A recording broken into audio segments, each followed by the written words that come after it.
Black mass, man, it's time to rob. I had to find a way, I couldn't find a job. Couldn't find a prayer, couldn't find a God. Couldn't find a prayer, couldn't find a God. Black mass, man, it's time to rob. I had to find a way, I couldn't find a job. Couldn't find a prayer, couldn't find a God. Couldn't find a prayer, couldn't find a God. I woke up, then I logged in to that Urban X where they be flexing with that blog in. Put it down, cause my little homie called in. Had to bail him out, he in trouble with the law again. Black skin can't win in the white world. Seen a brother kill his own kid for that white girl. We ain't wanna go to school, but we had to. Every February it was scary in them classrooms. Shimmy y'all, shimmy yay. Old dirty bastards can't own dirty slaves, so they own dirty masters. Black Dot found a pot as a youngin', broke it down for his son, and now he serve it to the masses. Black mass, man, it's time to rob. I had to find a way, I couldn't find a job. Couldn't find a prayer, couldn't find a God. Couldn't find a prayer, couldn't find a God. Black mass, man, it's time to rob. I had to find a way, I couldn't find a job. Couldn't find a prayer, couldn't find a God. Couldn't find a prayer, couldn't find a God. Urban excellence, a product of my residence. From 4 to 44, Obama was the president. I told mama I ain't trying to go to church. I'm like Adam, every Adam is a product of the dirt. And I've been reaping what he sowed. I got the product, got the dirt. And I can teach you what I know, but then you gotta put in work. You in trouble if you waiting on the government. I told my bro I make it out the hood, and that's a covenant.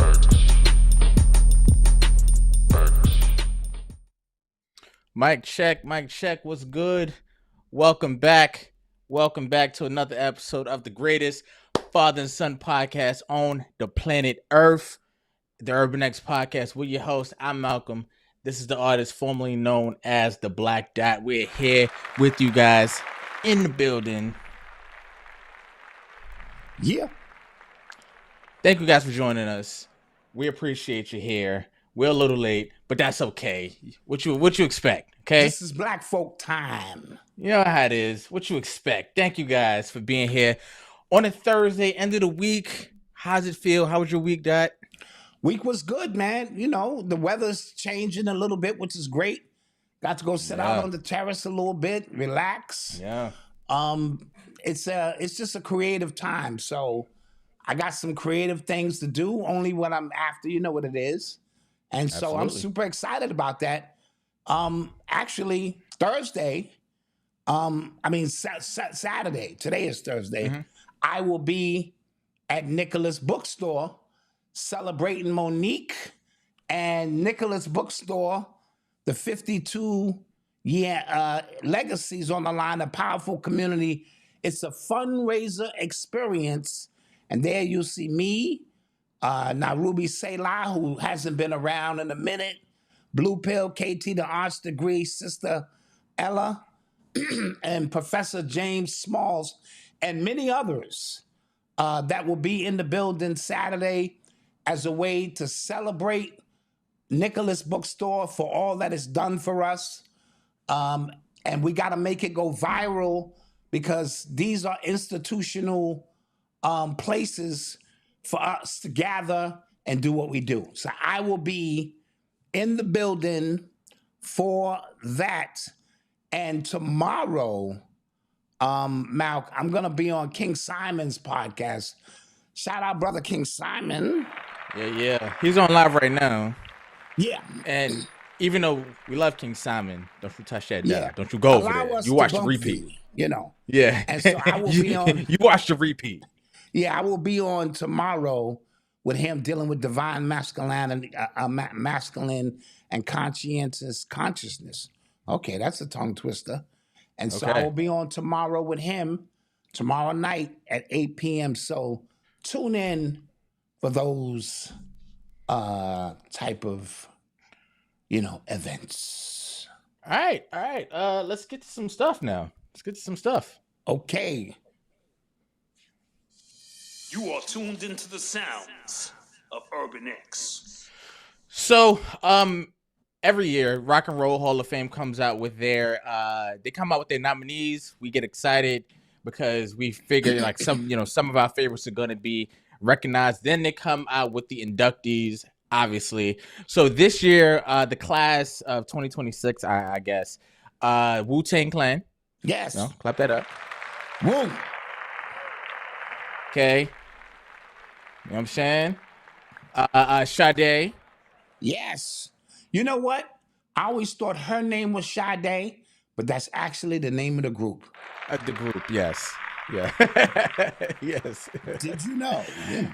Yeah, you know when I was younger, I used to think the same thing about Drew Hill. I thought Cisco was Drew Hill. I thought that was one person. Mm-hmm. When I was young. Mm-hmm. I was young. Don't judge me. Don't judge me. Okay. And Luther Vandross. Yes. Mm-hmm. Luther Vandross. And away from our side, I would guess Phil Collins. Yes. I don't care if you're white or black, you know who Phil Collins is. Man, I used to play that song for you before every game, bro. Listen, I respect. Listen, somebody else black made that list, Malcolm. You just glossed am I missing over something? Oh snap! Hold on. Let me see. I just had it up. Who am I missing? You missing somebody? Iron Maiden. I don't know that. They ain't black, but no, who else? No. Who am I missing, guys? Luther. I said Luther. I said the Wu-Tang. Sade. Who else? Hold on. Somebody else was on that list. Queen Latifah. Oasis. Nigga. I didn't see her. Oh, I didn't know. Light. Oh, were they? Oh, I thought they were nominees. I didn't know they got in. Yeah. Okay. Shout out Queen Latifah, MC Light, nice. Fetty, the African guy who used to do the plays and stuff. He's in, and so it's a celebration. My thing is this, Malcolm. We understand we are bigger than the acknowledgement of society, but there are exceptions in my book to every rule. The Hall of Fame is stating that we recognize a lifetime of work that puts you in rare air and rare space.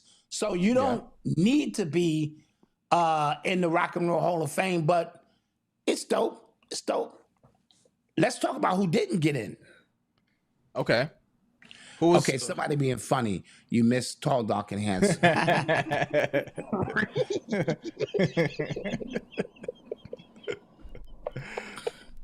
I hear. Yeah. New Edition did not get in. Yeah, okay. Lauryn Hill did not get in. Now, that's tough. I need to know what the hell the criteria is for somebody like New Edition.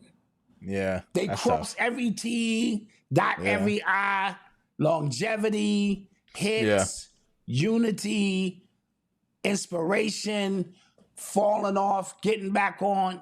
It's like, what's the criteria? No. I'm not even mad at that one, especially given that, like, I would say within the last 10 years they had a resurgence, like with the miniseries that came out, and then they went back on tour, and I think the miniseries did a lot for people to just kind of recognize, like, yo, they are really them, like they were like that, you know what I'm saying? Yes. And then you can splinter them off, and they did their own things, and they still came back. And listen, New Edition has a case to be first ballot Hall of Famers, and I will not fight anybody on that one. Now, but with that being said, Phil Collins is just getting in. Listen, this dude has been a goat. That's a bad white boy. 30 years. That's a bad white boy. I say that to say I'm not sure. And New Edition won the fan favorite because they do like a fan poll. They won the fan poll, but didn't get in. Phil Collins, who's been doing this for years, is just getting in. Mariah Carey's not in.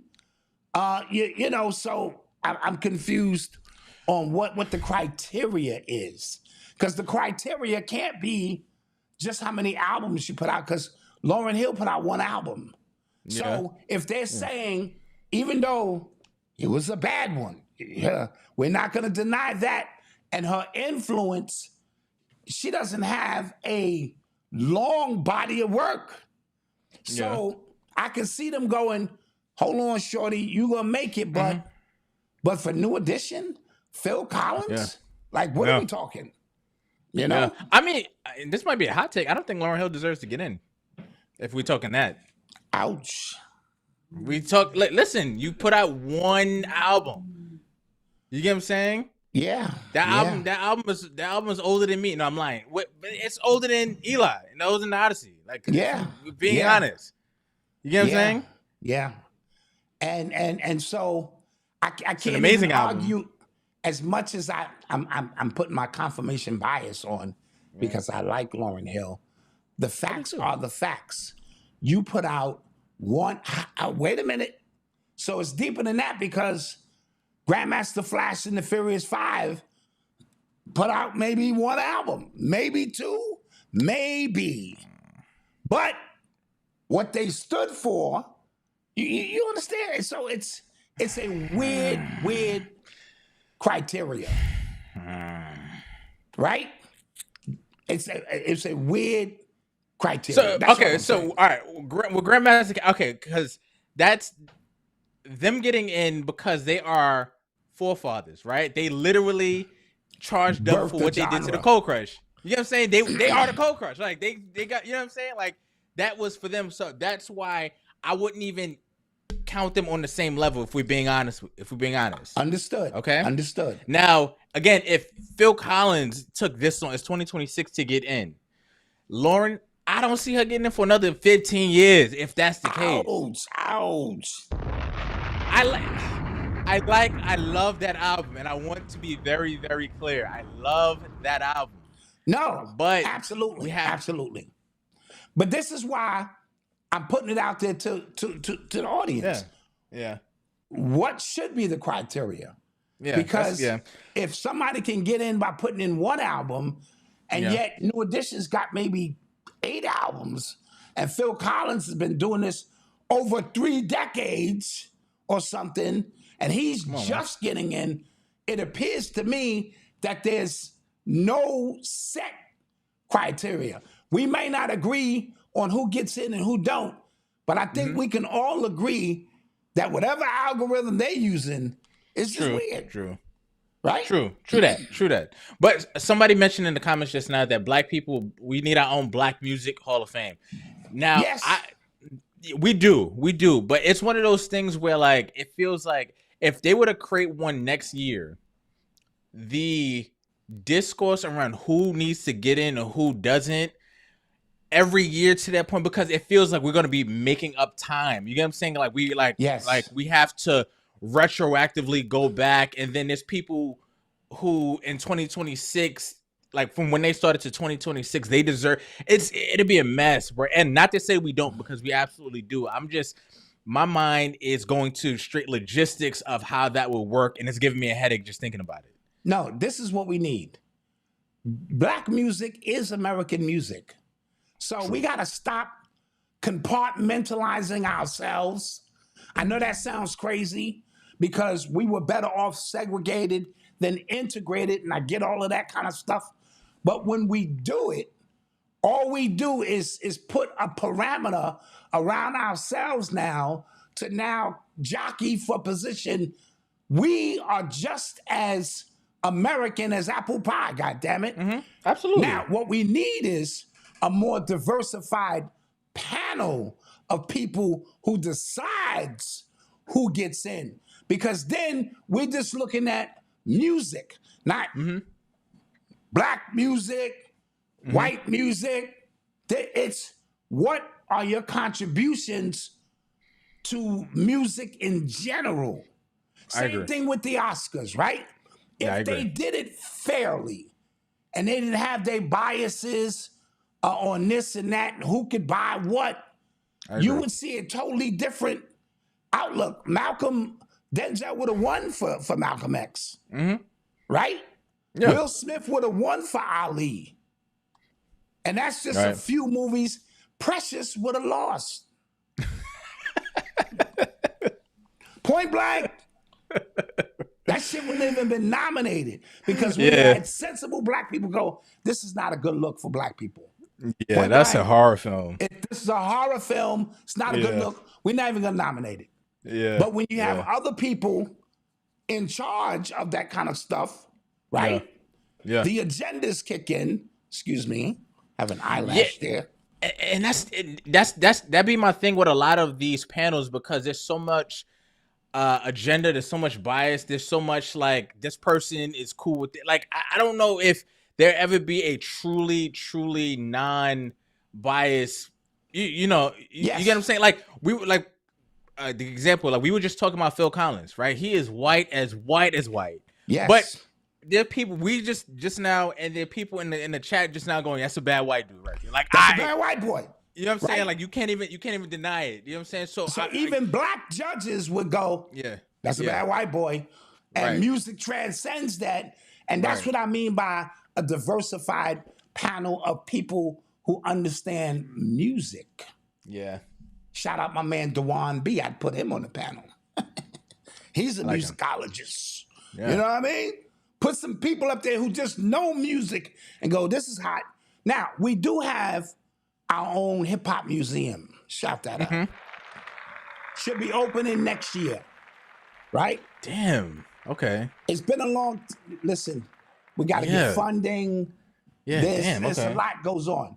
Now I mentioned that as a segue into today is Kool Herc's birthday. Happy birthday! And side note, Pops, I've been watching you with these segues. You've been killing it. You muted. You've been noticing that, right? Listen, man.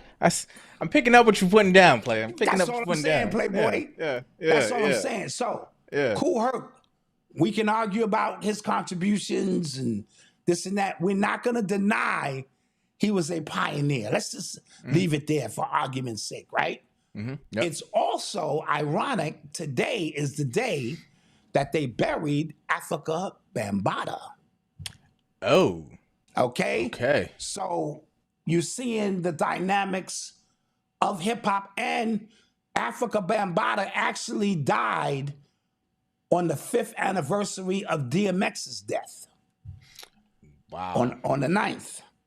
And so we're seeing the full circle of hip hop today with the ending of one cycle and the continuance of one of the pioneers of that same era. Yo, you know what I was thinking about? Because somebody mentioned this to me on Twitter the other day, right? As we were talking about Bam, and we kind of last week when the news kind of broke. And we're talking about the museum that you just kind of mentioned that should be open next year. The agreed upon story of hip hop in 2026 feels like it is on a foundation of a house of cards. Like once you kind of take out one thing and go like it didn't really happen like that, or his contributions with this, well, he was a sicko. A lot of people's stories and understanding kind of collapses with that. And I was just curious to see what anybody in the chat thought of what you thought about that. But Malcolm, I mentioned that before. I said one person's lie or myth has to hold up another person's, right? And so now it's getting to the point where dudes is like, back in 1969, I had a roach on my arm and I didn't like that there. And the fucking roach just flew off, and then I said, oh shit, I got a lot of roaches in my house. And the roaches started, and then I started doing like this and making the roaches think I was dead. And that's how I created Poppin' and Lockin'. That's how Poppin' and Lockin' started. Yeah. And another thing, the white man, you know what I'm saying, he has flipped our world upside down. And so what I started doing was spinning on my head so that I could really see what the white man was doing, right? And that's how I created breaking. You know what I'm saying? B-boys and B-girls. You want to know how I created scratching? My cat's claws got stuck in the back of the couch. And he said, I said, you know what? That would that to a record. And that's how scratching started. Yeah. And you want to know how the breakbeat started? We couldn't afford too much electricity. So my mama said, I can't play the whole record because the electric bill would go up. So I could only play 8 seconds of the record. And it was a nice little beat there. And I said, well, why don't I create the breakbeats? Yeah. And you want me, that's the story. Yeah. Yeah. And so motherfuckers keep coming up with bizarre pieces. And you know what they do? You know what they do? They throw somebody else's name in there, like he was there, and then now you kind of for a fact it didn't really go like that, but I look real dope in that story, so I'm gonna let you keep. Yeah, I have a friend who used to do that around girls. Like he would tell the most fantastical stories, but it would make me look real player, and I just had to ride with it. Yeah, I gotta, very first flyer. Of first of all, hip hop doesn't just fall out of the sky and create it on one day. As a matter of fact, now that Africa Bambaataa is put to rest, I will continue what I said I was gonna do. And I'm gonna do a 3, 4, maybe 5-part series. The first part I'm gonna put on YouTube because it's a very deep conversation, and I will address, in my humble opinion, the elephant in the room. Africa Bambaataa was not, he was a problem. He was not the problem. And so we have to really do some things. And so as a part of my Somebody's Gotta Say It series, I am now ready to, go through it. And I'm gonna be uncovering a lot of stuff, including the very first flyer that Herc put out. It's a lie. There's some pieces in that flyer that's just don't make sense, but it gave people a chance to rally around. It's almost like saying the civil rights movement started with Rosa Parks. And if you know your history, you know it didn't, but that became the rallying point. And so we're gonna have to unpeel a lot of pieces. And I have no alliance to none of those niggas. And so I'm gonna give the most unbiased piece that I can give. Now, was I inspired by a lot of them? Absolutely. But when it comes to, when we talk about, that's why in my book, I say from its ancient origins to its modern day matrix. And that's why you see the pictures of antiquity with modern, is because there is no birth record for something we was naturally doing. We named it and we moved forward, and I'll get into all of that. Perhaps Saturday, parts 1 will be up on YouTube. 2, 3, 4, and 5, that's gonna be behind the wall, because I'm gonna be delving into some sensitive stuff. Okay. All right. Well, happy B-Day, Kool Herc. Yes, happy B-Day, Kool Herc. All right. You are tuned into the sounds of Urban X. So, Dave Chappelle was being interviewed recently, right? And the interviewer asked him about his trans jokes and asked him if he feels like he was punching down. You're not trans, you're making these jokes. A lot of people might take that as punching down. And I remember definitely from the last few specials he came out. I think that trio of specials he came out with a few years ago, I rewatched them, and it's very, very trans joke heavy. And it's like he was going like really hard. And he said that he feels like the Republican Party used his jokes to weaponize his stance on trans people, right? And that he wasn't punching down and stuff like that. And I don't know if I agree. So what's your stance? I don't know if I agree. My stance is, he was trying to make a point. There was a lot of quote unquote cancel culture around comedy. You couldn't say certain things. You had to respect a lot of people. So he just wanted to attack that head on. So yeah, but at the same time, he was trying to create publicity for his specials.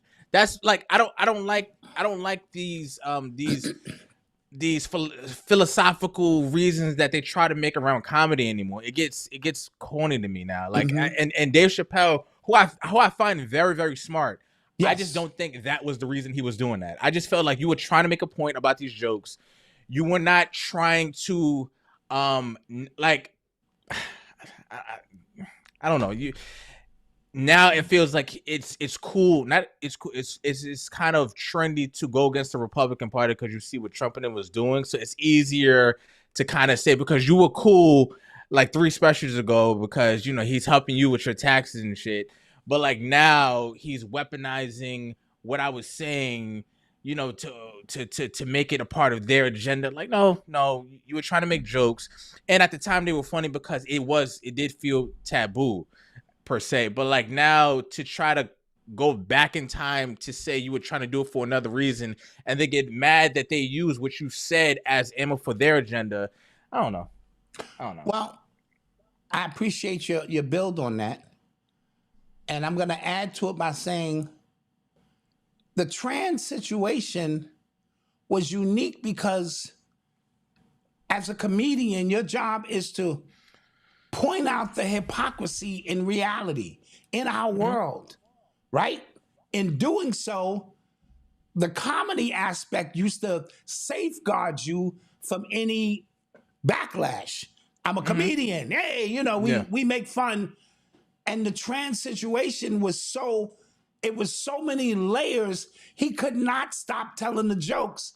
The jokes were writing themselves of, you know, having the big dude on the girls basketball team scoring 80 points. That shit is crazy.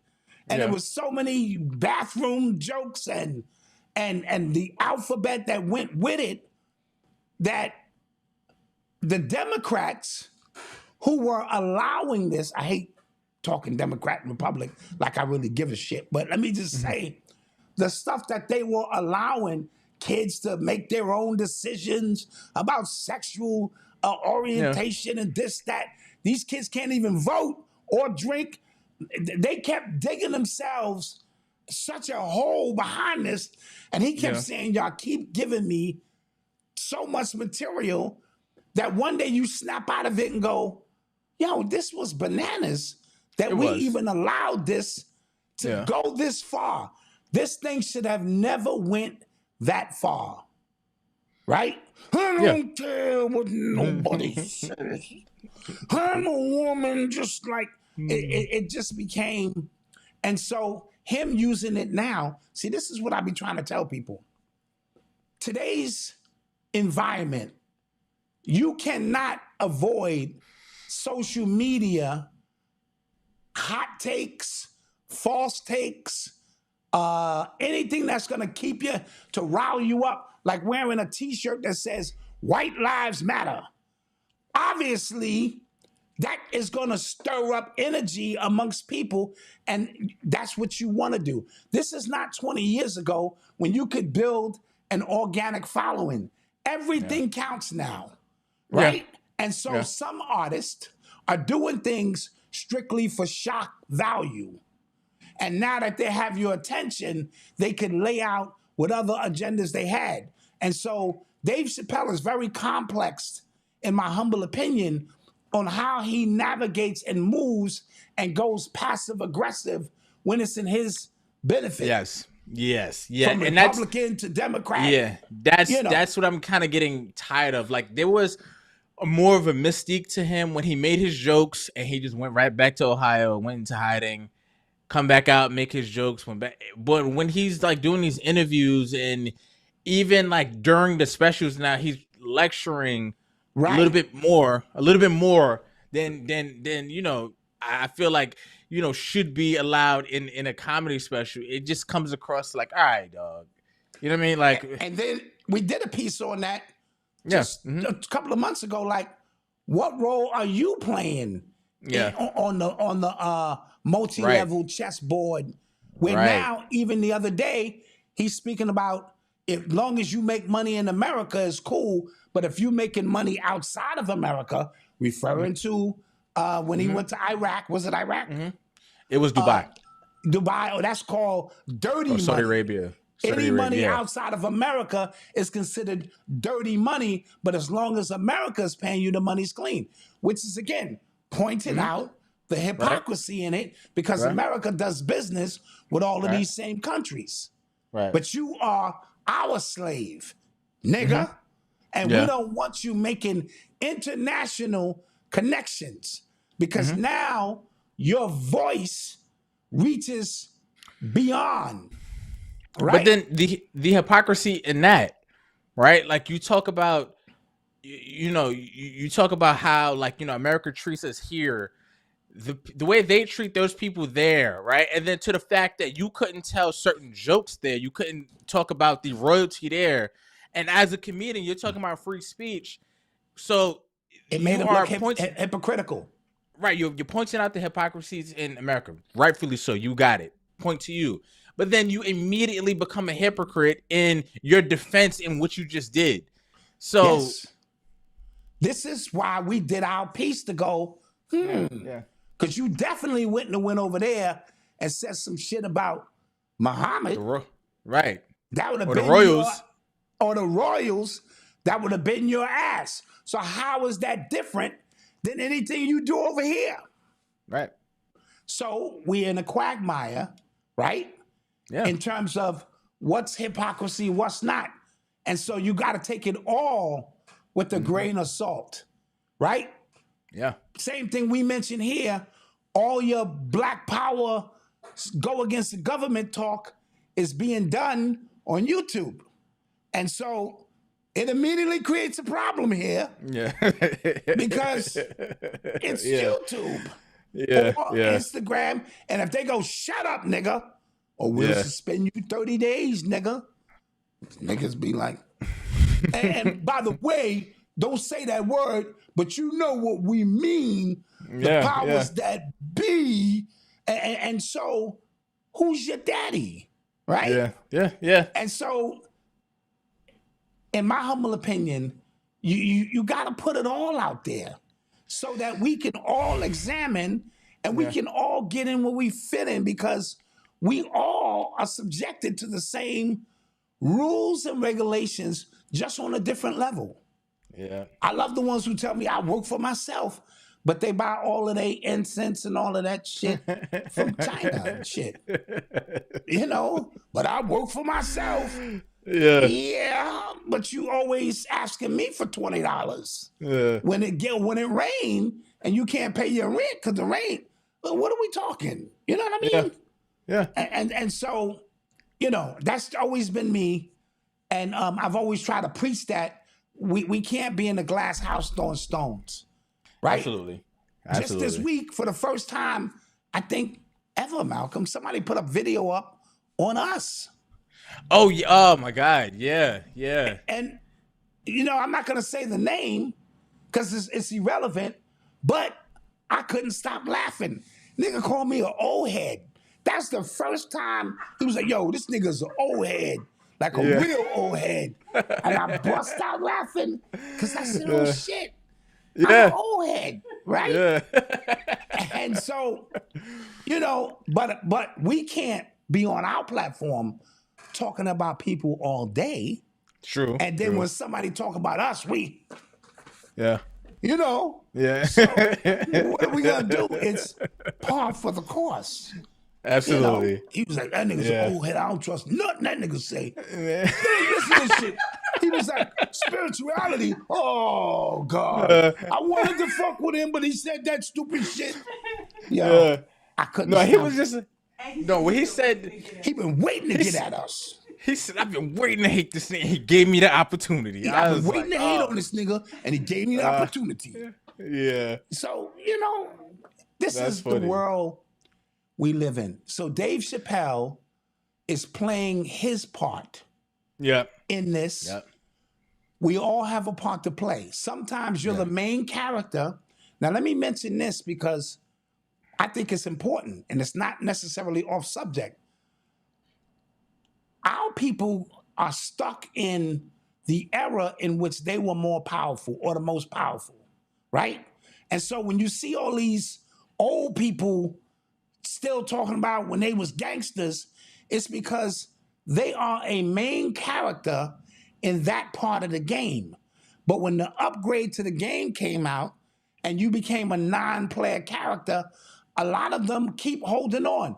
All of these Zulu niggas and all these old school, a lot of them are just, they planted their flag there because that's when it mattered. And life continues to move on. They've written new versions of the game. And we all move from main player at some point to non-player character. And the young people are doing what they do, and they don't want to hear them old warrior stories about when y'all niggas sold drugs, and y'all had, I'm tired of the Alpo stories, and all of these stories, but they keep them because why? That part of reality is where their power lied.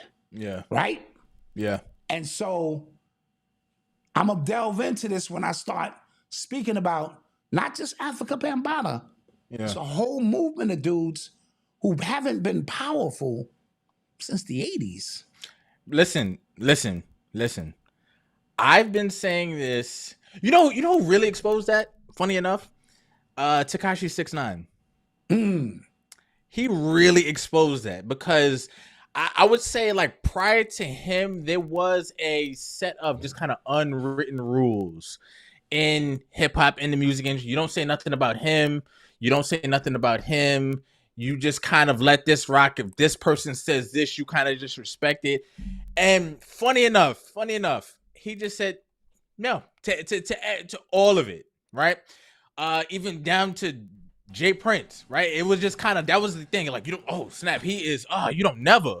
Yes. Oh, snap. And he was just like, what is he going to do? Right? Yes. What is he going to do? Right? And then that it just exposed. And then you realize again, the foundation that we thought was just kind of rock solid was a house of cards. Like, yes, you don't say nothing about him. And then he said, yeah, you know what? He plucked that card and the whole thing collapsed. Nothing happened. He went to jail, snitched, came back out, still's making money. Oh my God. And speaking of snitching, right? Mm-hmm. Tsu Surf is home, right? You not playing. I'm not saying No. I'm just saying the segue, man. Thank you for the segues. Yeah. My Lord. Yeah. Well, you're not playing. It goes to show that this is all one story being told, just different layers of it, right? He's home. I'm not saying he snitched, right? But he is home kind of early, right? just saying, I think snitching has become acceptable in this generation. Malcolm? I'll tell you why. I'll tell you why. So I think every year, every kind of generation, like we talked about this and other things, we've become very selfish, like very, very, I got to get mine. I don't care what nobody else. And then with a lot of certain things, we as a society, we've understood, like, yeah, I get that, right? You know what I'm saying? You know what? I get that. You got to go to your family. You got to make money. I get it. So we have, even down to sex work, people are going, she's making money. I get it, right? Not me. I'm just saying, like, there's people who rationalize a lot. When it comes to snitching now, people go, damn, he looking at 50 years? Nah, I'm good. Yeah. And you know what? I get it. And that's Malcolm. That's where it's coming from. Not only, and see, like I said before, it be niggas, yo, he snitched, I got the paperwork. I go, nigga, hold on. I printed the paperwork for you niggas. Yeah. You know what I'm saying? Turn to page 7. I highlighted the points where I said, this nigga did it. Yeah. That's where it's gonna go next. Niggas ain't gonna be trying to hide the paperwork and show me the paperwork. No, here. I'm not doing 50 years in the joint for some shit you did. It is horrible inside them prisons. Yeah. I can't even. And I can wait. So you mean I can be home with my family and ain't nobody gonna run up on you? It's been proven. And then with Vlad and YouTube, whatever platform you want to say, we have these famed gangsters coming home, telling their stories that snitched. Right? Yes. Then it becomes okay. I'm like nobody ran up on him. The people that you thought was gonna run up on him and like, yo, son, it's a code. Ain't no codes no more. Yeah. And then they kept moving the goalposts on what snitching was. Right. That's when I knew. I said, all right, he it's the third Sunday of the month. Technically, he's not a rat. Like what? Like Gucci Mane, he was a gangster, but since he came home, now he a civilian, so he didn't really snitch. Yet all the nigga songs is on some street gangster shit. Yeah. I'm confused. Yeah. Right? Yeah. So what 6ix9ine did was he went against the grain on everything. And if you were paying attention, he revealed something. It's almost like it's a bully in the schoolyard, right? And one day, somebody just run up on the bully and punch his ass out. And then everybody go, oh, shit. And then everybody get cocky, bump him in the hallway, all that old shit. It's sort of like that. Once you go through the invisible barrier of what all that shit means, because, dude, come on, man. In the joint 35 years, and I can cut that shit to 9 months. Telling on a few niggas and then I'll make excuses in my mind. I heard that nigga try to talk to my girl while I was in here. That's what Nicki 10 toes Trey. Yeah, 10 toes Trey. Just, Trey, 10 toes down. What up, nigga? Yo, bring them condoms back. Yeah, Trey. We heard you keeping it real. What? What? This is my new logo. Yeah. We want you already, nigga. The white ones. The white ones. They're on their way. I will be on the stand. I'm gonna do all my shit in one motion. Niggas gonna have me the Kentucky Fried Chicken dinner on the stand, not in the interrogation room. Nigga, I'm ready to testify now. I'll be on the stand eating chicken. Yeah, them three niggas right there. They pulled the trigger. He was the lookout. Your Honor, I was on my way home and happened to just. Yeah, I was at a family barbecue. I was at a family barbecue. And yeah. Oh, man. Shit. So. You want to put a bow on that? Oh, yes. We can hit the next one. Hit the button. Listening to the sounds of Urban X. So really quickly, I'm not just wearing a rainbow shirt. I'm wearing a shirt that says, I love someone with autism. It is Autism Awareness Month. Okay, it's April. All right. I love somebody with autism. Okay. My son, Noble, is autistic. He's 5 years old. Brilliant kid, but he does have autism. So we are celebrating him this month. And I'm sure somebody in this chat has somebody in their family that they love, with autism as well. Very just kind of quick thing. Me and wifey, family knows, friend knows, but we haven't broadcast it because who cares? I mean, who cares to just kind of be public? But it's funny because on social media you can see what people like, right? On social media all the time. So I get served, autism dad content all the time, and I see a lot of people that I went to college with, a lot of friends, a lot of associates like the same thing, and I'll hit them on the side like, yo, and a lot of people, bro. So to the people who have somebody in their life that is neurodivergent, who is on the autism spectrum, I'm here. If you want to talk to me about anything, I go through a lot. Me and wifey go through a lot. And shout out to my wife as well. She is a warrior as well. We do this thing for our young one. Shout out to his grandparents. Yes. Who all, the entire village. We try to make this thing as seamless as possible. He is doing very, very well. Like I said, very brilliant kid. He taught himself how to read at 2, and I do not exaggerate about that. That was dead ass serious. I was shocked. I was like, oh, he knows how to read. Just want to shout Shout out my And I little want to one. add to that because I see the parents. See, the cool thing about your situation is you and your wife on the same page, right?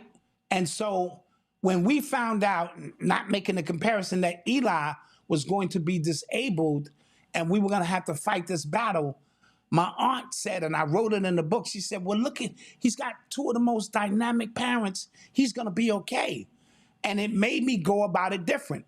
So because you and wifey are on the same page, y'all can bounce off each other and get through it. I see a lot of single moms in particular on my autism timeline, and they are stressed because they don't want to leave their child with somebody who they can trust.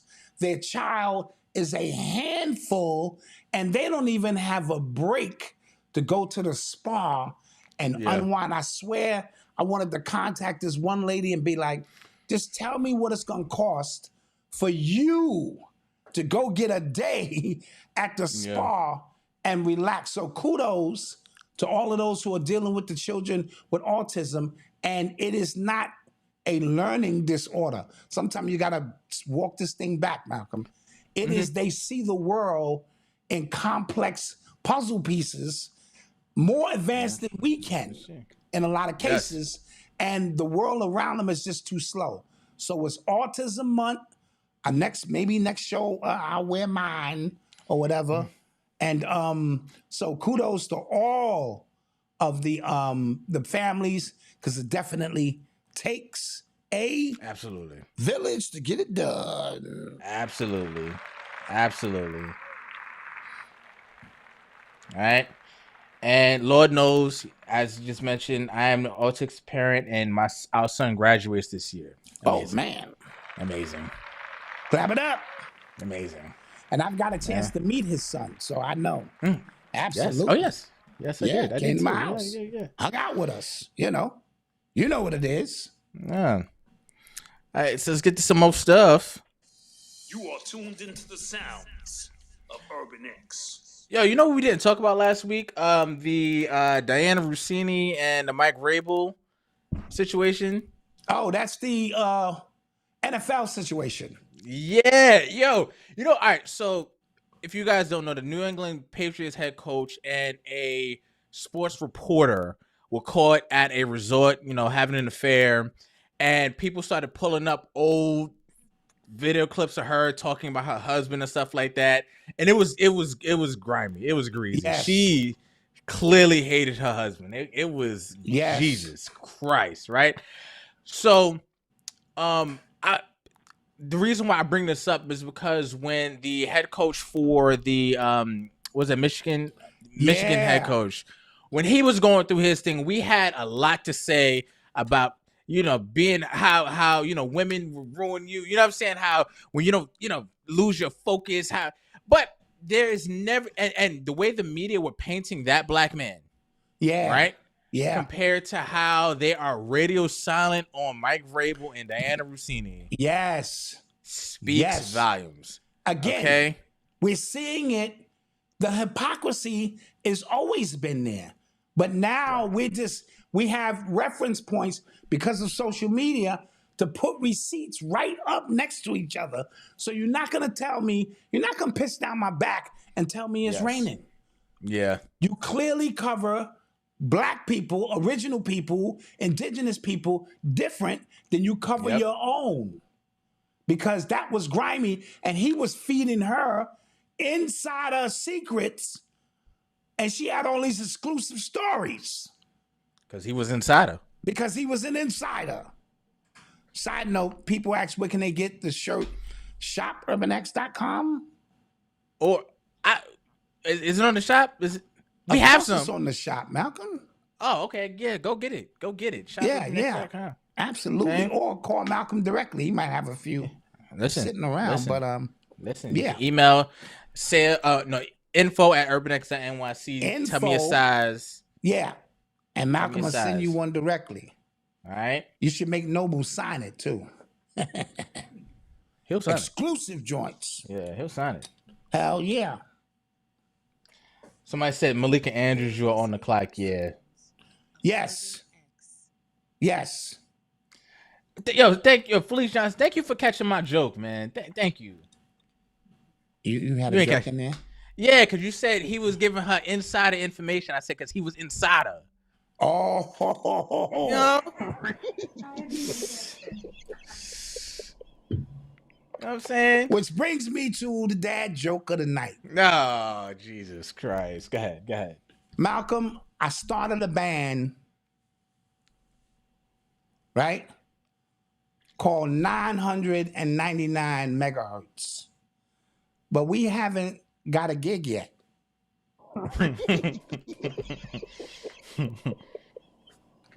How's it going? Yeah, get it? How's it going? 999. We haven't got a gig How's it yet. going? Yeah. All right. How's it going? All right. Okay. Let's get to some more stuff. You are tuned into the sounds of Urban X. All right. In the spirit about talking about people, Anton Daniels is suing Corey Holcomb. I heard. Yes. What's And that I don't all know about? I don't know if you've been watching Corey Holcomb. I've been watching clips. It looks like he is imploding week by week on that show. And it all stems from that altercation that he had with Anton Daniels, because it's been so many different fallouts from that situation. Like, you were talking tough, somebody tested the toughness, and then nothing happened, and then now everything you said, like, as a result of that show, has been put under a microscope. Now any real off-color jokes that you've made in the past, people are going, no, I don't know about that now. Now I might be taking that a little bit serious now. And then, you know, he did the thing, he put the daughter's face up there, and apparently, like, it's been a mess.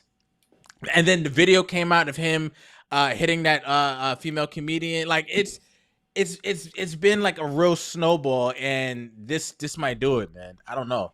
Yeah. I again, when he hits the stage for his hours comedy special, I usually zone the rest of that out and just, if the jokes is funny, I laugh. But I don't watch his podcast because it seems to just be zeroed in on talking negative about most people. And so Anton Daniels, what's his stance? He's suing him on what basis is what I'm asking. So I believe he is saying that when he posted a picture of his daughter on his show, that caused, like, you know, emotional distress for his daughter, his wife. How old is his daughter? I think she was 17 at the time. She's 18 now. Okay. Something to that effect. Yeah, it was, and a lot. They're saying that, he tried to, he created a shirt that depicted his daughter as a monkey, I believe, as well, and put it on his website. So they're saying he profited also off of defaming his daughter as well. I think he called her a dyke, and he said that's defaming her as well. He called her a lesbian. We go to church, and he said all this about us. So yeah, I don't know how valid the suit will be, but Anton looks petty enough to try to drag him through it, to try to get him to spend money. That's what I see. Yeah. It's a passive aggressive shit instead of just going back up there and punching that nigga in his face. See, this is what I mean by this internet thing has created a world of its own where you can hide behind these cameras, do things, say things, and them dudes were sitting right next to each other. Yeah. And it was supposed to be on. That's it. Yeah. And because it wasn't, it's sort of like, you ever see two dogs barking at each other when the gate is closed? Yeah. And then when they open the gate, they just be like this. And as soon as the gate closed, it's sort of like that. So I don't know who's right and who's wrong. It's just a mess, and I don't think men should act like that. You know what I mean? Yo, the internet thing has really, again, like it's that invisible veil that's kind of always been there. It just kind of showed, like, it really wasn't like that. Like, I've seen so many quote unquote gangsters just, get on the internet and scream into a camera. It's insane. Right. And that's what makes me go, like, how gangster are you really? Yeah. You know what I mean? When you're and 9 times out of 10, you arguing with a bot anyway. That too. Imagine you standing outside right now, and you walk by and you see me arguing, but you don't see nobody in front of me. How crazy would I look? I'm like, no, fuck you, nigga. We can get it on whenever you see me. And niggas be like, is this nigga crazy? Because there's nobody there. That's what the bot situation has created. Right. You know what I mean?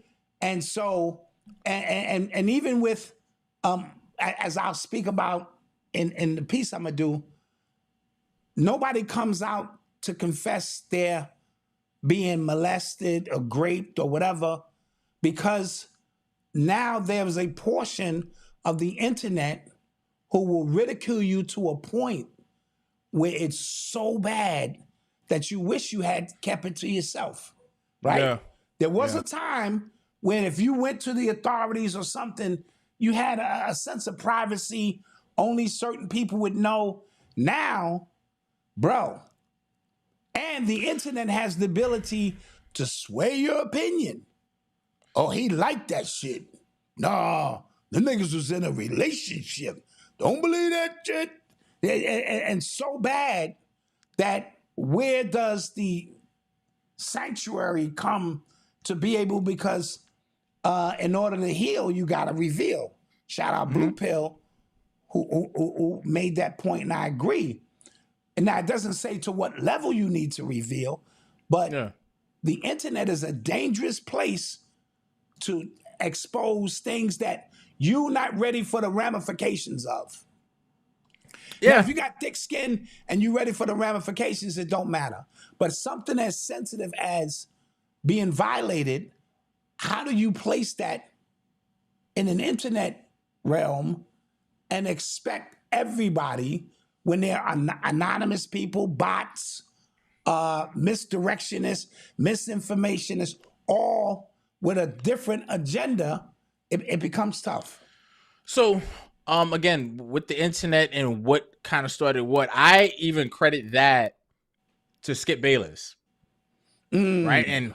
And that sounds off, but the hot take culture that we have has contributed to a lot of this. Now, why I say Skip Bayless was the one who made a career. He made $100 million saying LeBron is trash, right? Right. And he will look you dead in the face and tell you, 50 points from LeBron, that was nothing. This was, yes.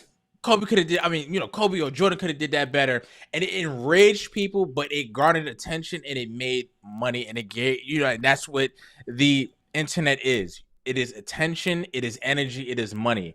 So there are people who, no matter what the situation is, there will be a hot take going the other way. No matter what, no matter how horrible the situation is, it will be somebody going the other way. Twitter, I remember it was the culture on Twitter. It's not like that anymore. I wouldn't say that. It's just kind of like a dead place. I feel like there's a lot of bots there now. But before, Twitter was a competition on how sassy you could be with your hot take, right? That's all it was. Like, you could say, yo, man, like, I've been running every day, you know what I mean, to get my workout in. You don't lift no weights. You're not doing no real work. Like, no matter what you say, there was somebody to say something on top of it to make what you just said seem like nothing. So when somebody comes out and says that they were violated, right, there will be any excuse to why that happened, to how that is your fault, to why it's good for you, right? This I'm gonna segue into something else. That young girl that died, Ashley Janae.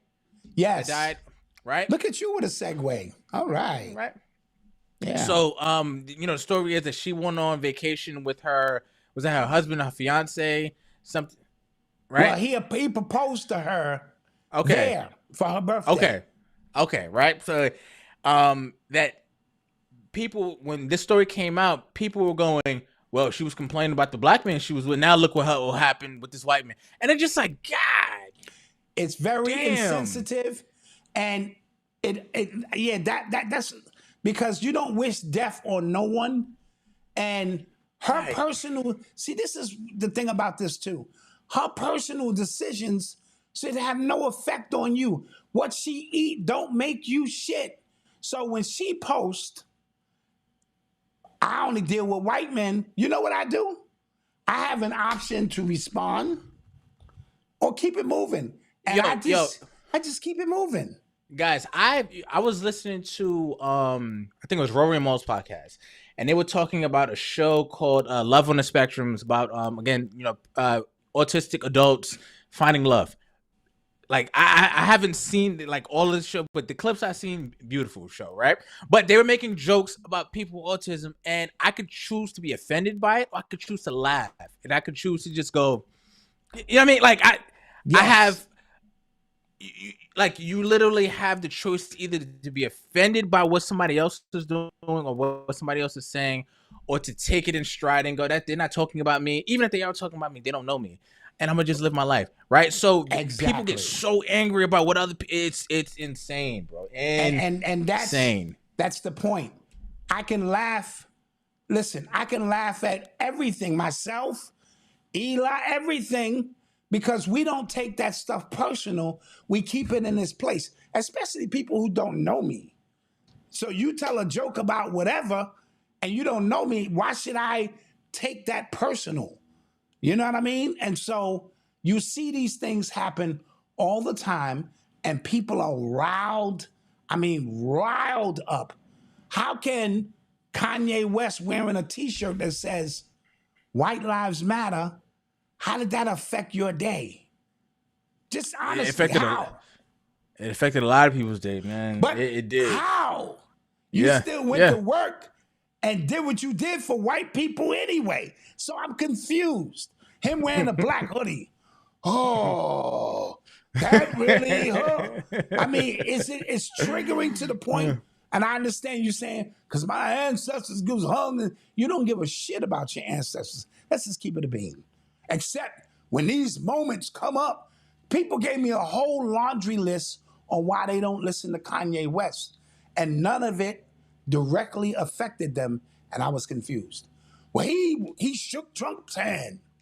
Okay, that's him shaking somebody's hand. He put on a t-shirt. All right, how did that affect? He wore a hoodie. And this is the big one. He said slavery is a choice. And I'm like, okay, but if slavery is not a choice to you and you're not a slave, how is this affecting you? You know what I mean? And no one can really answer that question, but because he's a Republican. That's the crazy one now. Because if you're a Republican now, it's people who say, unfriend me. If you follow Trump, just And I'm like, nigga, we've been boys for 30 years. Like, we've been in the trenches on some real shit. And because this dude is the president for another 2 years or whatever, our friendship is over. We live in a crazy time. But it is time for a commercial break. I do know that. It is. We'll be right back. We shall return. Don't touch that dial.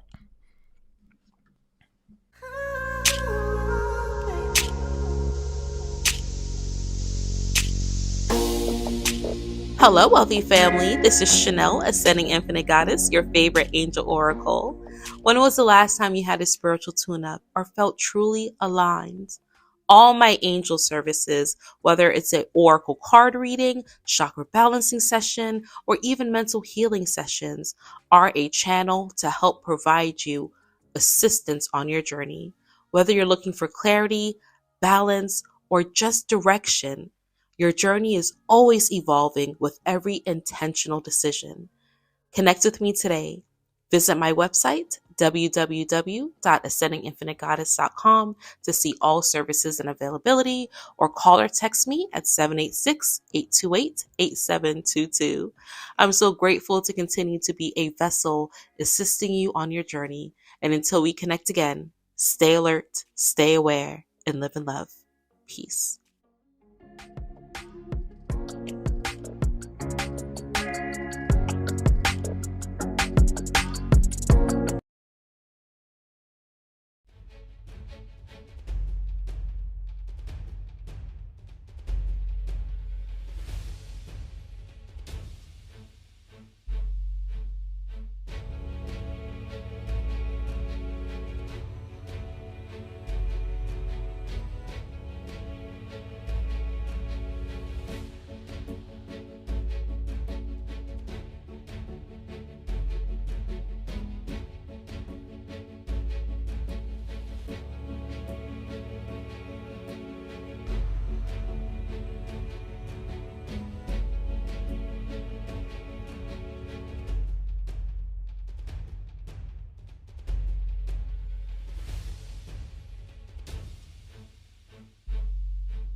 And we are back. Thank you guys And- for joining us. Yes, we are back. Get that book. Thank you guys. Get all my books. Get all of them. They're all available at shopunx.com or dwaynebowser.com. You need to sell them as a like a box set or 3, like the Decoded series. I don't know. Yeah, eventually. A lot of people, Malcolm, they just don't read, Yo, listen. And, I used to really pride myself on reading, having a set schedule to sit down and read, but it is tough now. Oh my God. Yeah. It is tough.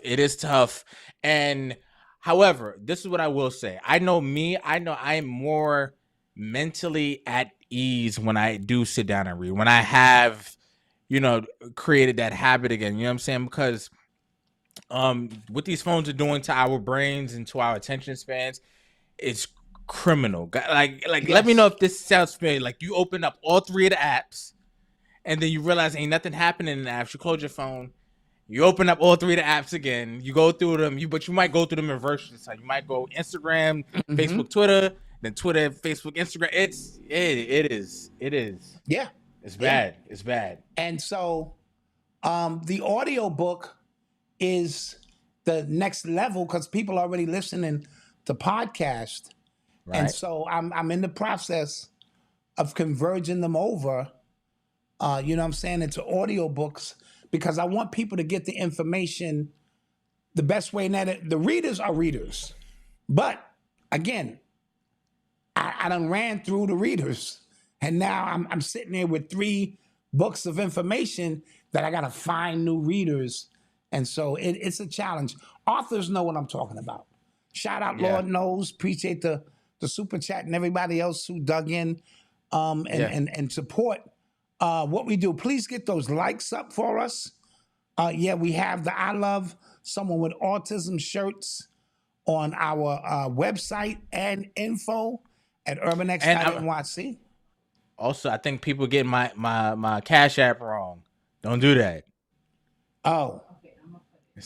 Mama Doc put it. For the mods, I think y'all are getting it wrong. It's UrbanX NYC. Yeah, UrbanX NYC is the Cash App. And we got a Mother's Day sale going, Malc. Buy 2, get 1 free on Mother's Day. Because Mother's Day is going to creep up on you. It is. It always does. Some people are already like, yo, give me 2 of those, 1 of those. So you want to jump in because Mother's Day is funny. Mother's Day is on the 10th of May. Father's Day is on the 21st of June.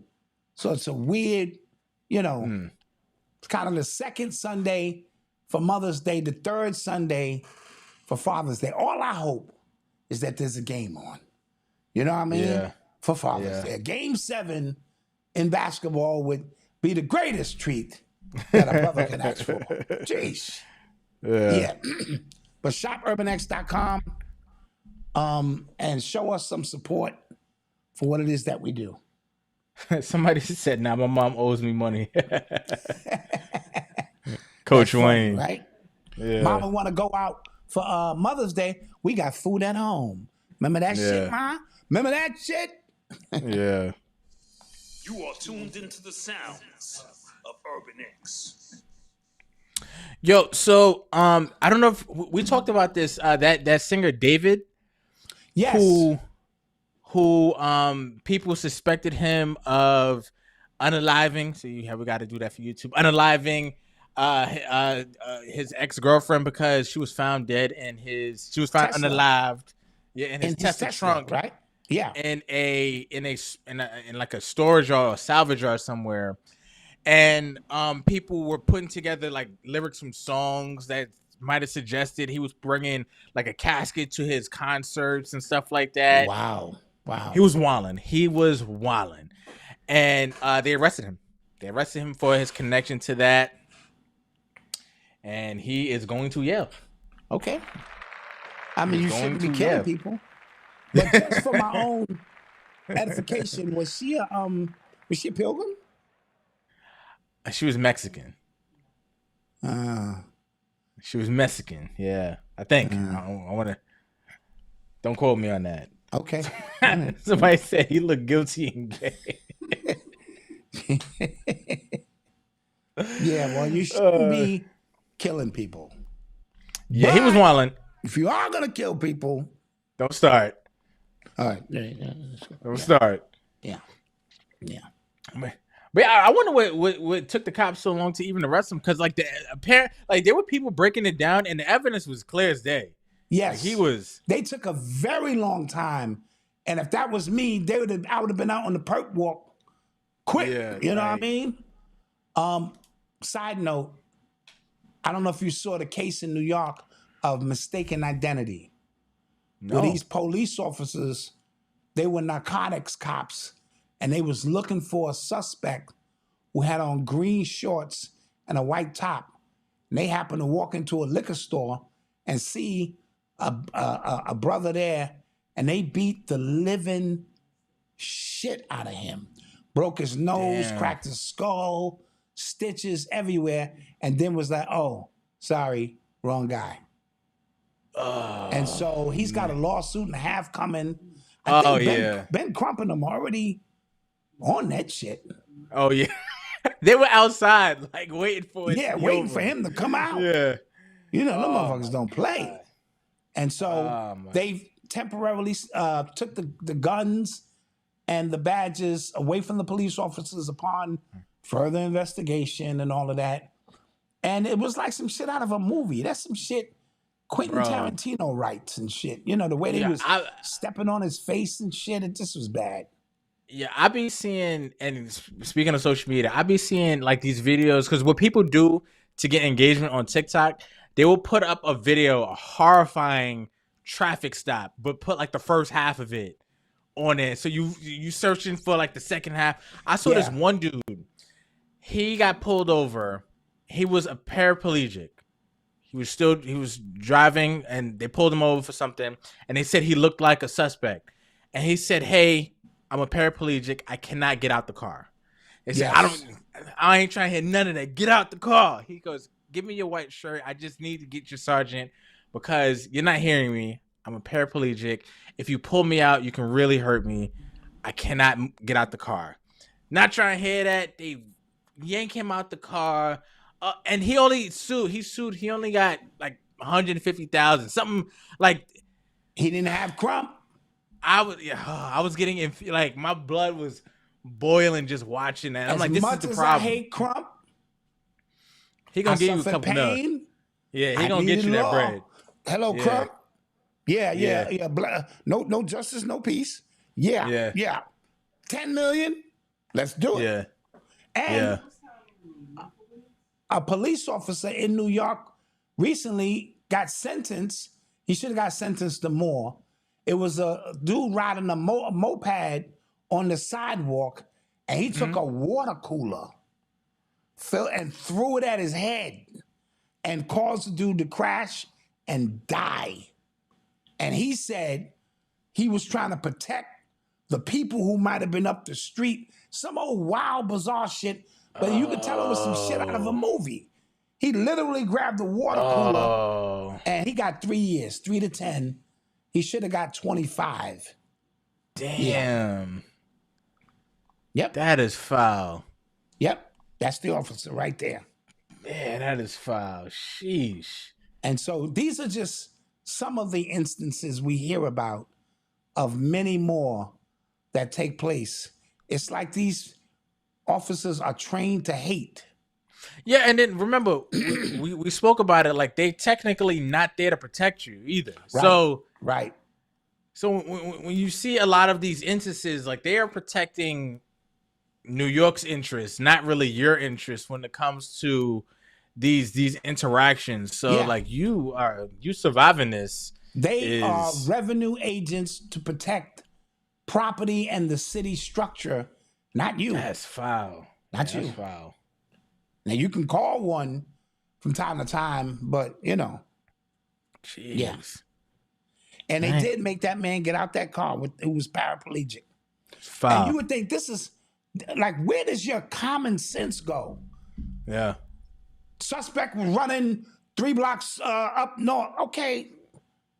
He ain't running nowhere. He ain't got no legs. I saw one. It was a white lady. She got pulled over because the cop said you had your phone in your right hand while you were driving. She said she had the camera on. She goes, in my right hand. Are you saying I had the phone in my right hand? Yeah, you did. She goes, all right. She showed the camera. She ain't have no right hand. She ain't had no right hand. I saw that too. It's like, Your Honor, Exhibit A. Yeah. Like, oh what my the? God. What are we talking?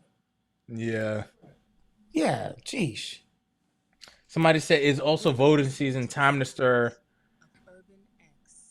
It's also voting season. Time to stir the air for outrage. Yes. Time to stir outrage for votes. Yeah. Yes, I agree. Right on time. Right on time. Sounds about right. And once you recognize it, now you can not be so involved with it, with your energy, right?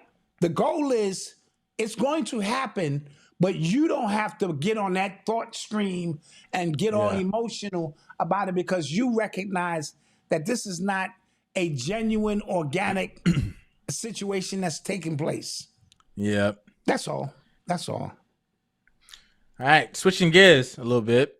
Okay. So I don't know if you've been hearing about these scientists that have been going missing or ended up dead from this top secret nuclear program. 10 scientists. Right? 10 scientists. And apparently even Trump said something today about it. And he said, I hope it's random. We're going to know all in about a week and a half. I just left a meeting on the subject. Pretty serious stuff. Some of them were very important people. And we're going to look over it in the next short period. But it is wild. It is getting like, Did he say random? He said he hope it's random. He hopes. Now, how, Sway? Yeah. How can 10 top scientists with nuclear clearance be random? No. The odds of that are astronomical. The odds of that are shit. 3 is shit. That's it. Yeah. If I see 3 and 4, we can pick that up. So no, this is not random. This is by design. But again, Malcolm, what's going on the planet other than Offset getting shot in the ass and this, that? What's going on in the overall picture that we're missing, right? We out there. He gonna open up the Hamas, whatever the hell that is. Straits of Hormuz, yeah, whatever. Straits of Hormuz, whatever that is, right? You know what I mean. He refusing to meet with the Pope to stop the war. Israel, is it real? Let me just call it that. Is starting to do their own thing and go a little kamikaze, you know, with some situations. 10 nuclear scientists dead. Remember, during the jibbity jab period, a lot of those scientists who dealt with, you know, chemistry and biochemics, they started coming up missing. The ones who could immediately tell you, this makes no sense. You're not going to piss down my back and tell me it's raining. I'm looking at the reports. This makes, oh yeah, you're right. Why don't you come out back for a little bit. Let's get some air. And then you disappear. So the nuclear situation is bringing about worries about, are we on the edge of something nuclear that they figured out that they need to keep hushed? Is it a nuclear false flag getting ready to come? What are we talking about that they got to go clean up in public? Yeah. But remember, I keep telling you, the internet is a gift and a curse. It's a gift because all of the information that you need, if you have time, is available for you now, right? It's a curse when you only use it for gossip and this and that. So things that the government used to be able to get over with easy, this and that. Like they couldn't have pulled a 9/11 No. the exact way it happened in this day and time. Dudes would have been like, yo, what's up with building number 7? Immediately, right? Yeah. And so the time dictates how they can cover things, when they can cover things. We're not even talking about the Epstein files no more. Yeah. I said to myself, this is so huge that this is what's going to bring them down. Not one arrest. And they so equipped that what they do, they move the story along. Yeah. We're not talking about Satanists eating babies, graping, islands, cloning. None of it. They could reveal anything they want. You know what's crazy? That's like a celebrity playbook. Like if you can stand the Twitter lashing for a week, you're good. If you can, you are straight after that. Like 2 then weeks tops, but definitely a week. It could all come out. Look, we found the tapes. There it is. And for 2 weeks, we'll be eating on it, feeding, breaking it down, and then it'll be over. And then the actor will be back out in the movie. Yo, I'm going to see the new Will Smith movie. Yo, it looks crazy. And we just forget what homie said on Tasha K's podcast. Yeah. That shit was gruesome.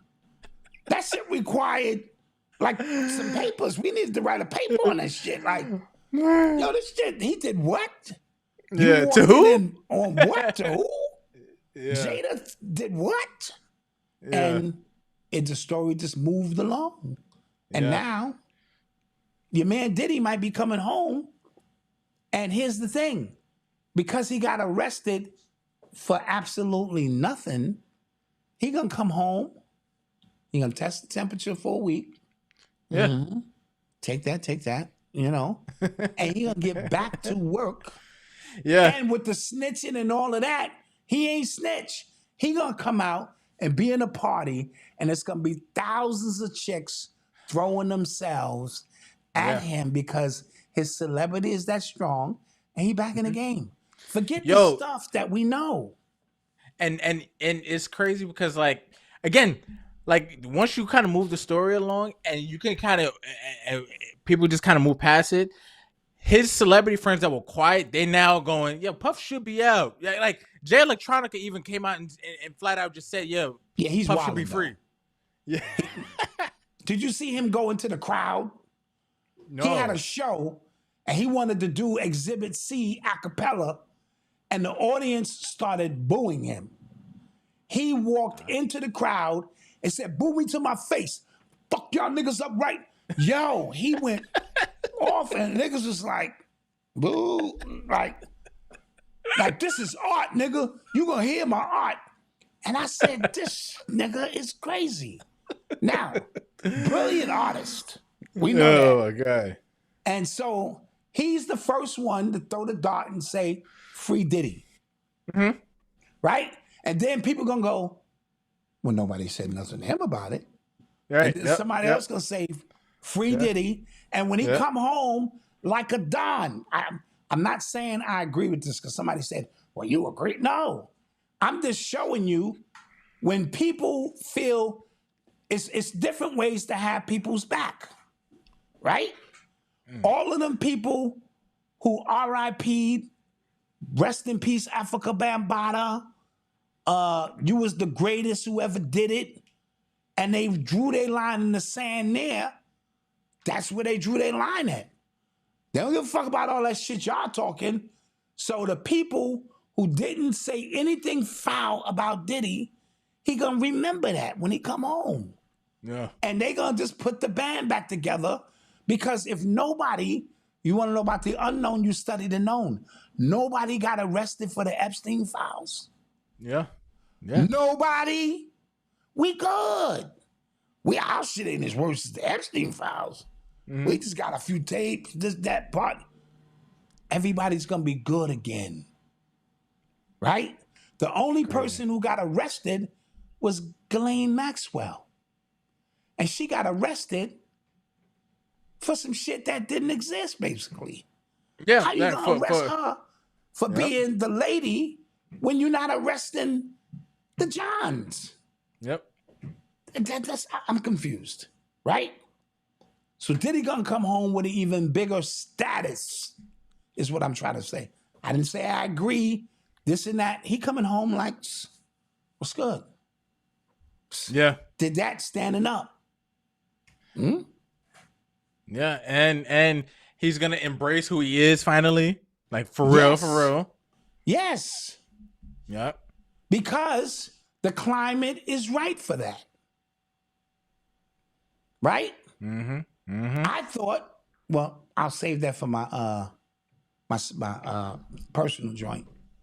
You know, at some point, do you want to be known as a PDF file or a closet homosexual? You know, these are choices you gotta make. Like, had Oh my gosh.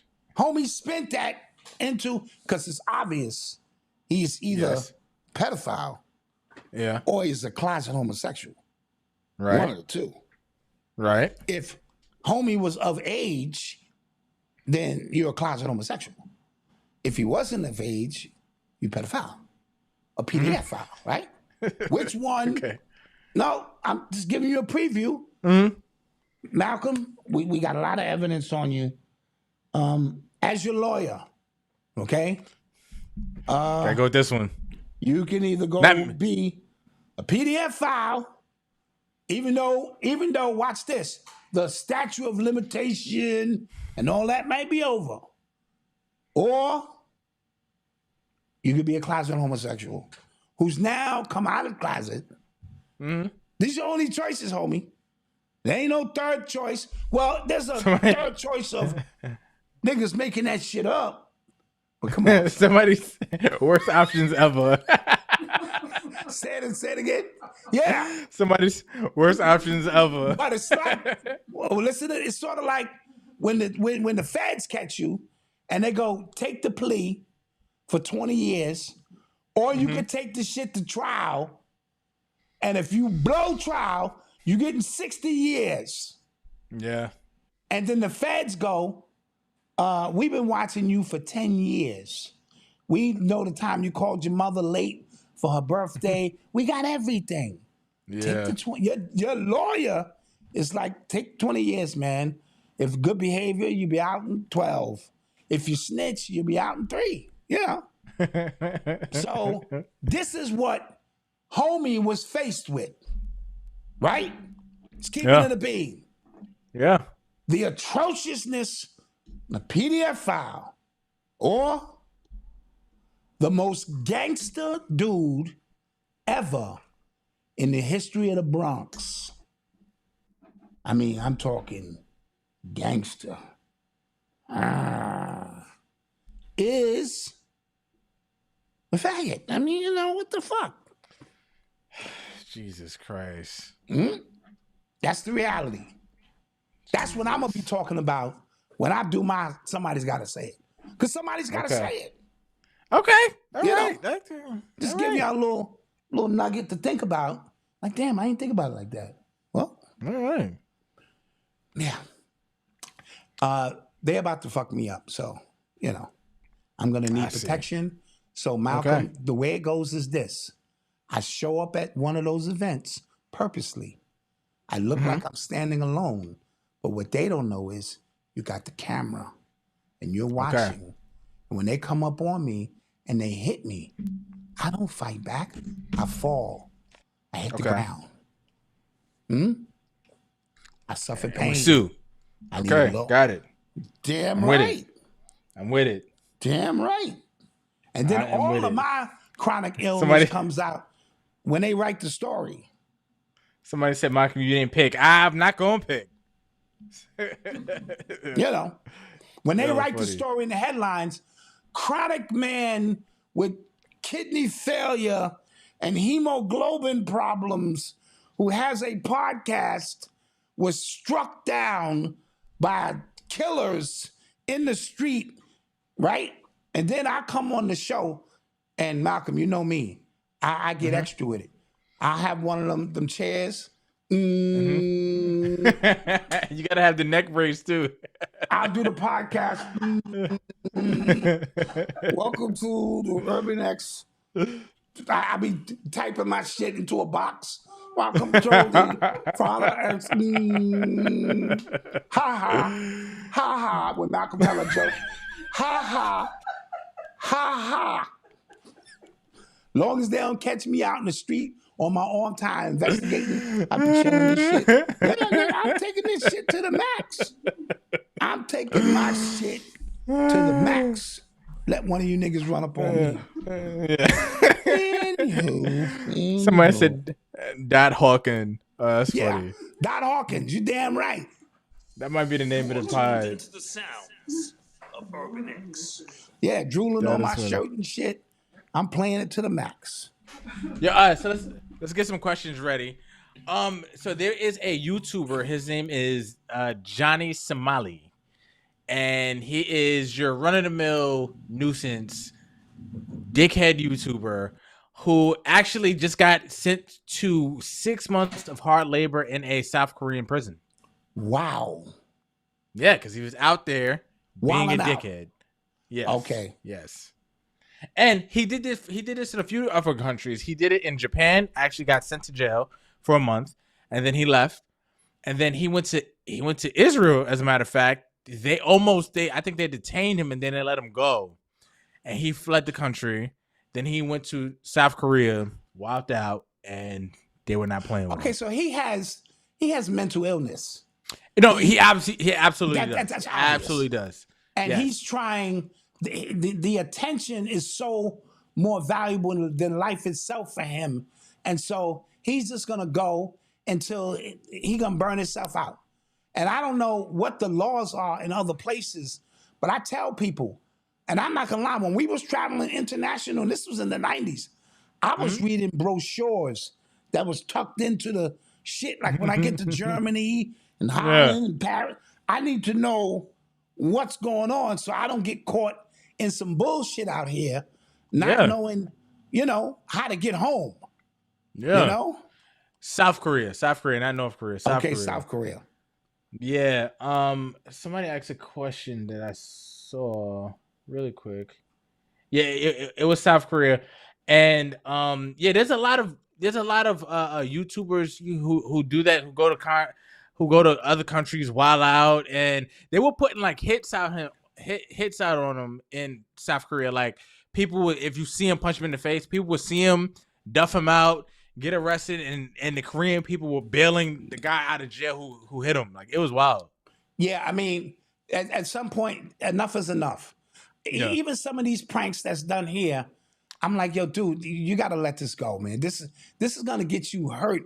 And then they're going to come out with an anti-pranking law, you know what I mean, to stop you from doing, stupid shit, real stupid shit. Yo, speaking of like how they can like make laws and stuff like that, there's a woman who was on a Carnival cruise line, right? She got served 14 shots I of heard in a 9-hour alcohol. period.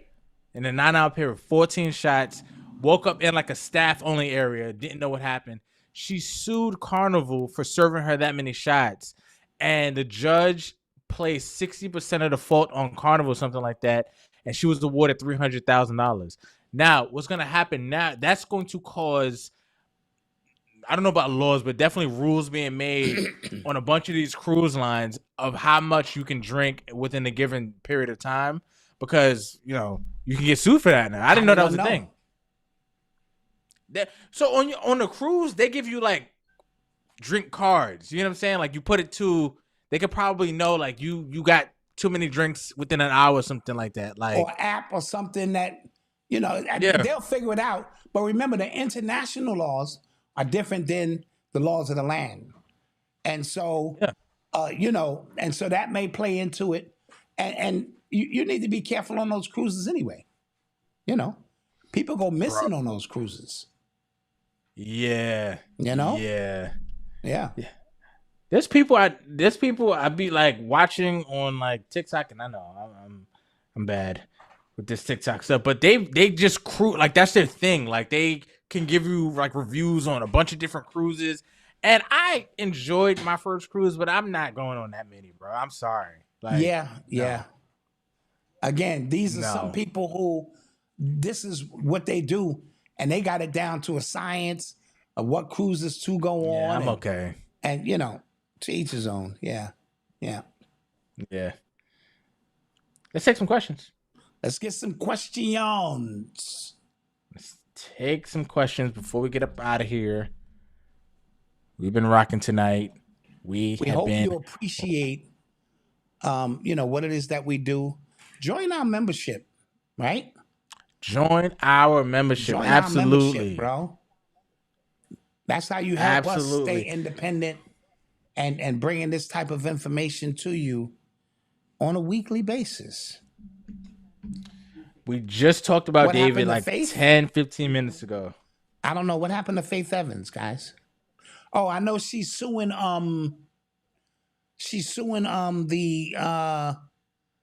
Biggie estate, Violetta Wallace estate, over $100 million a Biggie sale, and I guess she felt she didn't get what she was supposed to get out of it. Oh, she is his wife and the mother of his child, one of his children. And so, snap again. Violetta's not here. Biggie's not here. I thought by default maybe the mother set it up where the kids are in charge. So I don't know, that's a lot of money. Tough. And there's going to be some fights over that money. What's your thoughts on the Snoop biopic that's coming next year? I'm gonna see it. Okay. It's time for all of them to tell their own story and control their own narrative. So if he's involved, which he probably is, it's going to make him seem like the most amazing former gangbanger there ever was. And I don't blame him. I'd be telling my story the same way too. Shit. Yeah. I mean, I'm curious because I'm. Are you going to see the Michael Jackson movie? Absolutely. Okay. We going to the dine-in theater. See, we bougie niggas. Eli be like, and another glass of champagne, please.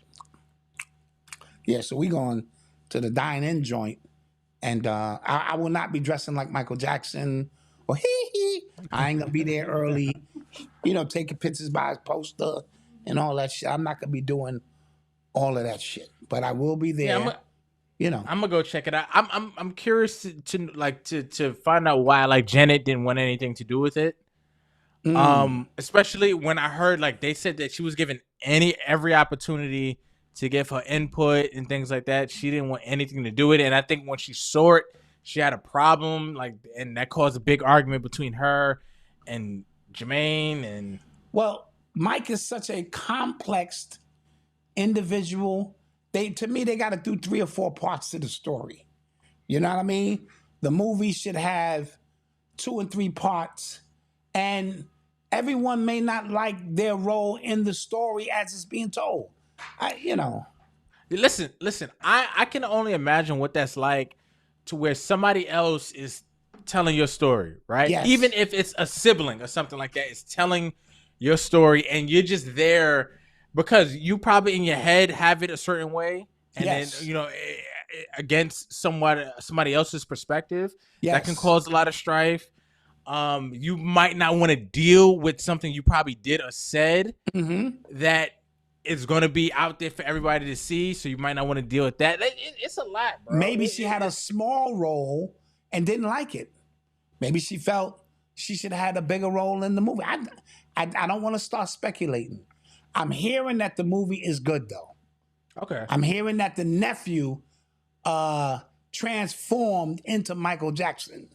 Okay. And really, and then it could run deeper. Are all the family members involved? It's so much when you start talking in a state of that value, and Yeah. Malc, when wifey tell you she going to the Chris Brown Usher concert, don't make her, just move out of the way, give her the money for her tickets, and move out of the way. Usher and Chris Brown. I'm going to. No, don't play yourself.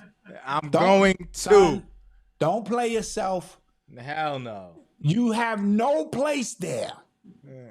I might like a few of his tunes too. You have zero. Let them ladies do what them ladies do. And wife even asked me if I ran down and I was kissing Usher.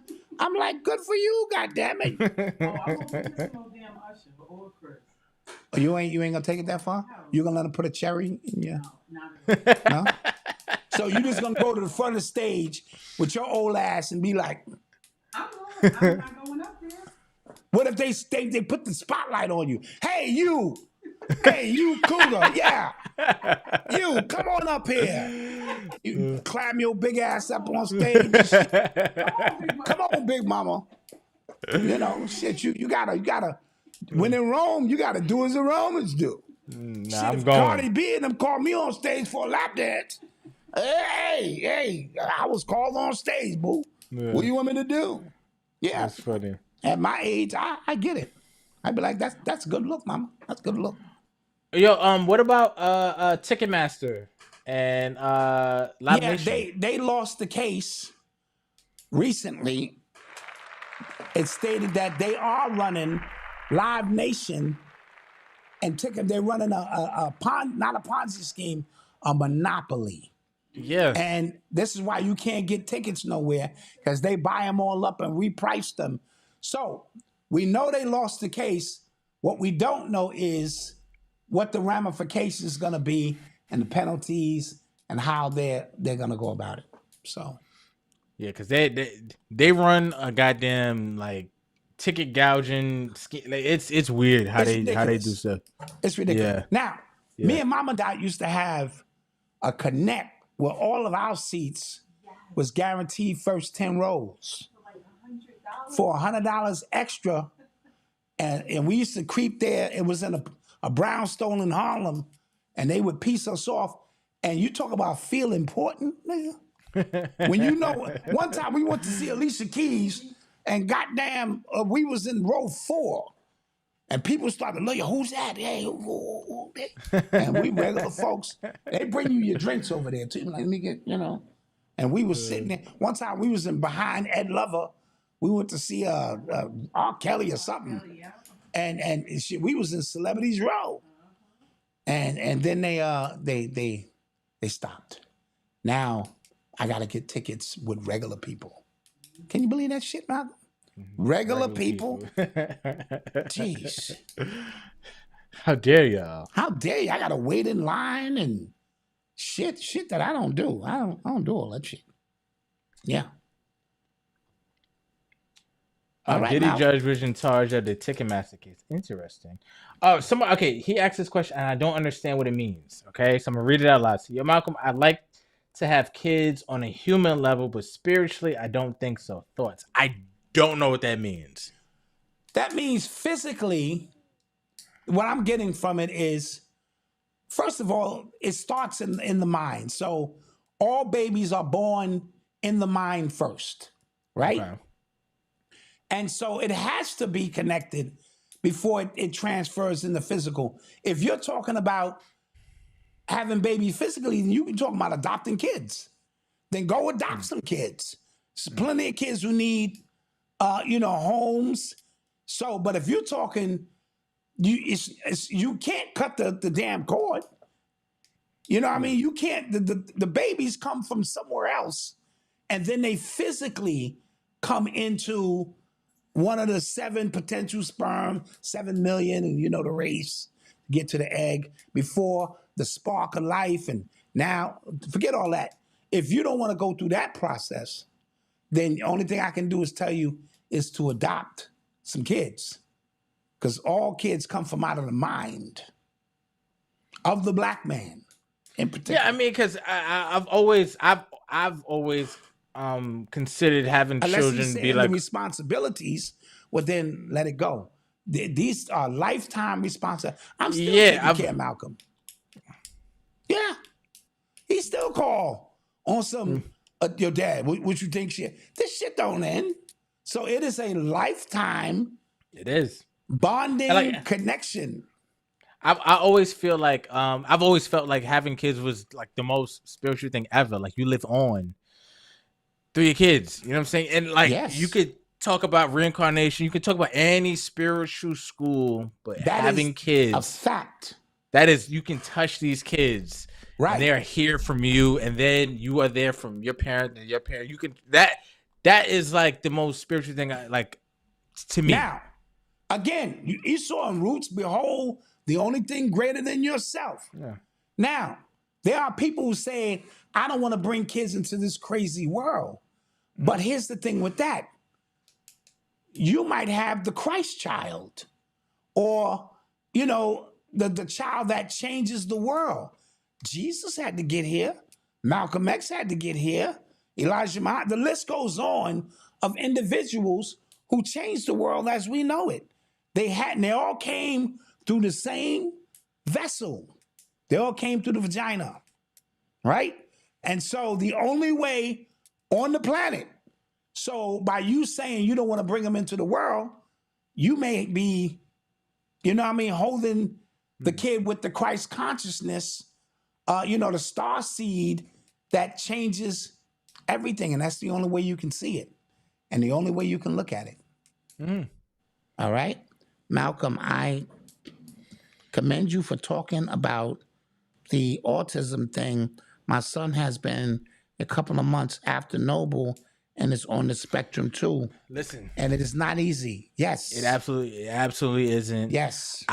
Listen, it ain't. Like, I've had to, you know, collect myself a couple of times because it's tough.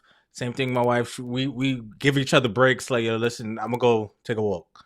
You know what I mean? Because it's like that. But then I'll say this, like I see people online talk about, I regret having kids or something like that, or they have a child who was on the spectrum and they say, I don't want any more kids because like I don't want, you know, the chances of.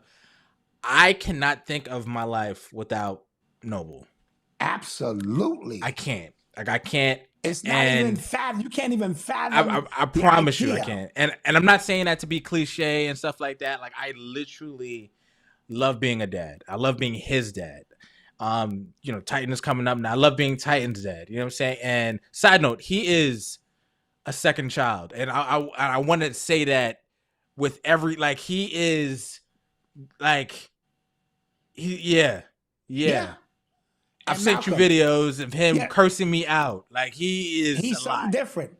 Yeah. Even with Noble, what I try to tell you is, I always felt growing up as a kid, you lacked patience, right? You wanted everything you wanted instantly, right on the spot, this, that, and you have a low tolerance for people in general. And so the ancestors blessed you with the perfect gift. Mm-hmm. His name is Noble, right? And he tests your patience, and he tests your endurance, and he tests everything. But I'm going to say it again. I'd rather you fight that battle with your partner than alone, because there's a lot of moms who they just need a break. You know what I mean? Mm-hmm. And so kudos to the sister. I hope she has a support team, even if it's not another man, a family around her. You know what I mean? That can help the burden because they require all children require Yeah. attention. And then Yeah. if you have a disabled child or one with autism, dude, it's Yo, listen, bro. one time Avery was pregnant. We went out to eat, and it was me, Avery, Noble, and we sitting down to eat. Noble had a little meltdown about whatever the hell, like, you know, kid shit. And then, but he chilled out, right? A family, another husband, wife, son came in, sat behind us, around the same age as Noble, sat right behind us, and the son had a meltdown. And I know if you have a child on the spectrum, you know, you can kind of see it in other Yes. kids. You can kind of Yes. see what's happening. And he was having a meltdown, and you could see, the look on their faces, like they looked embarrassed, they looked like just tired. And I wanted to hug both of them. Like I couldn't explain it. Like you could just see. And then they couldn't even calm them down. They left. Like they didn't even finish their they didn't even finish their meal. They didn't even order. They just left. And I was just like, damn. So when you talk about like just kind of how it's not easy, like there aren't a lot of I'm pretty sure there are communities, but like you kind of feel alone in the moment. Like this is only happening to you. But there are a lot of people who shared the same kind of, stories. So No, absolutely. You know, I looked at disabilities different when I had to get Eli into a high school. You know, stuff that we didn't even think about. Like, wait a minute, they don't even have a ramp. They don't have a service elevator. Like, how's he supposed to? And so you learn so much, and then you learn to advocate for your children based on what their needs are. You know what I mean? So again, we'll put a bow on this by saying shout outs to all of the parents who are dealing with children with autism and, on the spectrum, and they're fighting the good fight to just put their children in the best position possible. absolutely. We hear you, we see you, we feel you. All And right. when we have our morning meetups, these are the things that we discuss, in our morning meetups. And I'm not segueing, but I'm letting everybody here know. If you're a member, you come into that morning meetup, all bets is off. We had to unrecord last Sunday's session. That's how powerful and riveting and emotional it got inside, because we record the sessions for people to watch later. We could not record this one. It was too raw. It was too much vulnerability.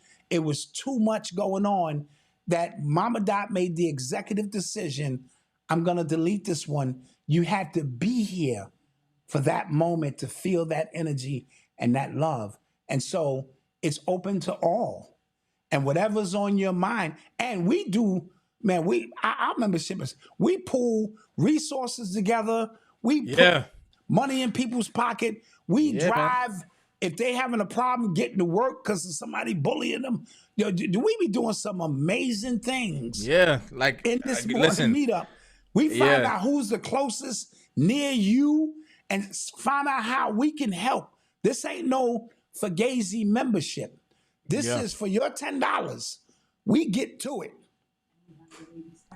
Yeah, and then we have a ladies text message group. Last year when we first started this, we was able to split the groups. So one Sunday out of the month is all men, while the ladies are on the other side doing their thing, because there's certain things that men want to talk about and certain things, and they'll kick the men out. Sometimes the men make a mistake and be in the wrong side. They be like, get your ass out of here. Boo's like, all right, I'm sorry. I know I'm in the wrong spot. And so I'm imploring you, it's not about the $10. It's about every Sunday at 11 a.m., we come in and we don't even have no prepared topics. We just let talk. the conversation go. Yeah. And it might be something heavy on your mind, from child abuse to all kind of stuff. And we just give it up. Yeah. Jobs, kids. Yeah, kids, jobs, all kind, working out. It's all in there. So salute. Right. So thank you guys for joining us for another Thursday. We appreciate you guys. Hit the like button on the way out. Tell a friend to tell a friend. Hype this video as well. We'd appreciate it. Yes. Reginald Thomas, I'm gonna just send you another link so we can just We'll just fix Reggie up. Yeah, we're gonna send you another link. All right, guys, and see you on the next one. Peace. Peace.